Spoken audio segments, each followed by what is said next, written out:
સુરત પાસે એક બસને ભયાનક અકસ્માત નડ્યો હતો, જેમાં બસના પતરા કાપી 40 મુસાફરોનું રેસ્ક્યુ કરવામાં આવ્યું છે।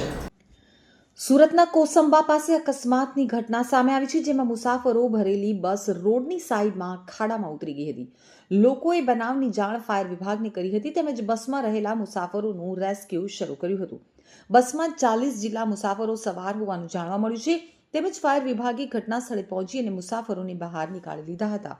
મળતી માહિતી મુજબ કોસંબા નજીક નેશનલ હાઈવે 48 ઉપર બસ રોડની સાઈડ ઉપર ખાડામાં ઉતરી ગઈ હતી, તો બસમાં અંદાજિત 40 જેટલા મુસાફરો સવાર હતા। અકસ્માતની આ ઘટનાને લઈ અને ત્યાં લોકો એકઠા થઈ ગયા હતા। લોકોએ બસમાં રહેલા મુસાફરોને બહાર નીકાળવા માટે ફાયર વિભાગને જાણ કરી હતી, જેથી ફાયર વિભાગની ટીમ પણ ઘટના સ્થળે પહોંચી ગઈ હતી।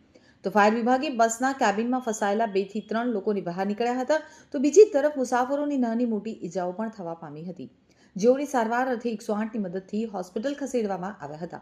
અકસ્માતની આ ઘટનાને લઈ અને ત્યાં લોકો પણ એકત્રિત થઈ ગયા હતા। પોલીસ પણ ઘટના સ્થળે પહોંચી ગઈ હતી। બસ રાજસ્થાનથી નાસિક જતી હોવાની પ્રાથમિક માહિતી હાલ તો સામે આવી છે। આજે વહેલી સવારે 5 વાગ્યાની આસપાસ ફાયર વિભાગને આ અકસ્માત અંગે માહિતી મળી હતી। સબ ફાયર ઓફિસર વિજયભાઈ ટંડેલે જણાવ્યું હતું કે અમને 5 વાગ્યાની આસપાસ કોલ મળતા જ ઘટના સ્થળે આવ્યા હતા અને ઘટના સ્થળે આવીને જોયું તો 2 માણસો ક્લીનર સાઈડના ભાગે દબાયેલા હતા, જેથી બંને લોકોને બહાર નીકાળ્યા હતા। બસની અંદર 30 થી 35 જેટલા લોકો હોવાનું જાણવા મળ્યું હતું, જેમાં મુસાફરોને નાની મોટી ઈજાઓ પહોંચી હતી, જેઓને હોસ્પિટલ ખસેડવામાં આવ્યા છે।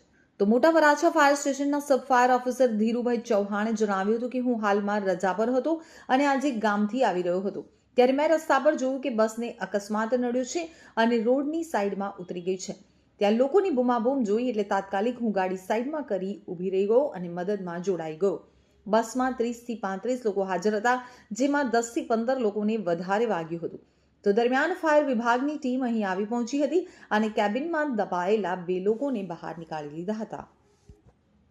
હું હાલ રજા ઉપર હતો, ગામથી આવી રહ્યો હતો, ત્યારે રસ્તામાં મેં જોયું કે આ લક્ઝરીને આવી ત્યારે એક્સિડન્ટ થયું અને રોડની સાઈડમાં ઉતરી ગઈ અને પબ્લિકની બૂમાબૂમ જોઈ એટલે મારી ફરજમાં આવતો હતો ફાયર ઓફિસર તરીકે, સબ ફાયર ઓફિસર તરીકે કે પબ્લિકને મદદ કરવી જોઈએ, એટલા માટે મેં ગાડી સાઈડમાં લગાવી અને પછી હું તેમની પબ્લિકની સાથે મદદમાં ગયો। 30 થી 35 માણસો હતા અંદર, એમાં 10 થી 15 માણસોને વધારે વાગેલું હતું, બધાને સેફટી મુજબ કાઢ્યા। પછી અમારી ફાયરની ગાડી આવી કામરેજ ફાયર ઓફિસની, એટલે એ લોકોને પછી જે 2 જણના વધારે પગ આગળ દબાયેલા હતા એ લોકોને સ્પીડર કટર અને રેમ જેકનો ઉપયોગ કરી અને સહી સલામત એમને બહાર કાઢ્યા।